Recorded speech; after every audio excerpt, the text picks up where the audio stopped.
টিকাটা আসলে আমরা নেওয়াটা কতটুকু যুক্তিসঙ্গত মনে করছি, বা নিয়ে নিব কিনা, বা নিলে কোনো ধরনের পার্শ্ব প্রতিক্রিয়া হলে সেটা আসলে আমরা কিভাবে দেখব?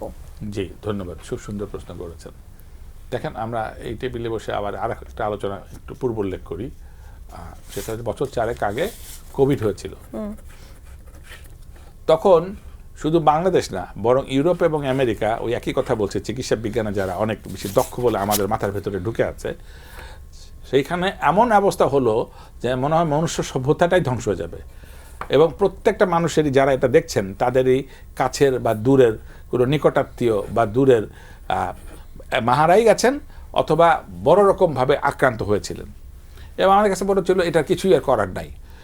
তারপর খুবই দ্রুতভাবে এই কোভিডের ভ্যাকসিনেশনের কথা ভাবা হলো, চেষ্টা করা হলো, এবং সফল হলো আপাতভাবে যে অন্তত যেন এই কোভিডের জীবাণুর বিরুদ্ধে কাজ করতে পারে। অন্যান্য বিষয়গুলি পরে দেখা যাবে। তারপর এটা দেওয়ার পর আমরা ওই ইউরোপ এবং আমেরিকাতে যথেষ্ট ফল পেলাম, এবং বাংলাদেশে যখন এটা আনা হলো তখন ওই অপপ্রচারটা যথারীতি ছিল, এবং ভীতিটাও ছিল যে এই ভ্যাকসিন তো আমরা জীবনে নেই নাই, নতুন একটা ভ্যাকসিন, আমাদেরকে গিনিপিগ পেয়েছে, আমাদের পর ট্রায়াল দেওয়া হচ্ছে। তো এই স্টিগমাটা আরও যেভাবে হোক, ওই সোশ্যাল মিডিয়া বলেন, আনঅথরাইজ অনেকগুলি সোর্স, এবং ওই গ্রামে ফুকফাক তুকতাক যারা এগুলি করে, এই সমস্ত কারণে তারা একটা ব্যাপক মার্কেট পেল। তখন আমরা চিন্তা করলাম যে যে কোনো ধরেন এইটাকে, এখানে কফিটাকে যদি আমরা ব্যান্ডিং করি, তখন একটা সেলিব্রিটিকে দেওয়া হয় যে তাকে দেখে দেখে আর 5 জন খাবে।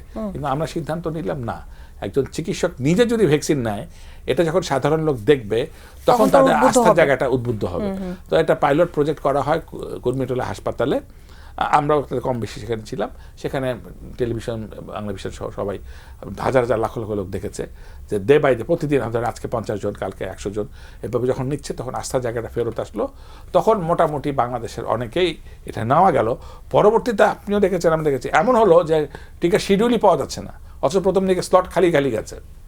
এবং মোটামুটি আমরা দেখতে পেলাম যে টিকাটা যখন আশানুরূপভাবে দেওয়া হলো, আমরা একটু আগে যে কথাটা বলছিলাম সেটা হচ্ছে হার্ড ইমিউনিটি, জনগোষ্ঠীর 80%কে যদি আমরা ভ্যাকসিনেশন করি তাহলে 100% ধরা যেতে পারে। তারপর দেখেন, আমরা শুনি না মোটামুটি যে তারপর আর কোভিড হয়েছে। তাহলে যেই অসুখটা মানুষ সভ্যতাকে ধ্বংস করে দিতে গিয়েছিল প্রায়, সেই অসুখটাকে প্রায় নাটকীয়ভাবে এসেছে এবং নাটকীয়ভাবে পরাজিত হয়ে ফেরত গেছে। তার পেছনে অন্য কোনো রহস্য নাই, শুধু রহস্য ওই যে ছোট্ট একটা 1 মিনিটের একটু পিঁপড়ার কামড়, বুস্টার ডোজ লাগলো, তখন একটা সেকেন্ড কামড়। তাহলে পরে আমি বলতে চাচ্ছি যে টিকাটা কতটুকু ধন্বন্তরী বটিকা, কতটুকু কার্যকরী, এখান থেকে আমরা দেখতে পেলাম।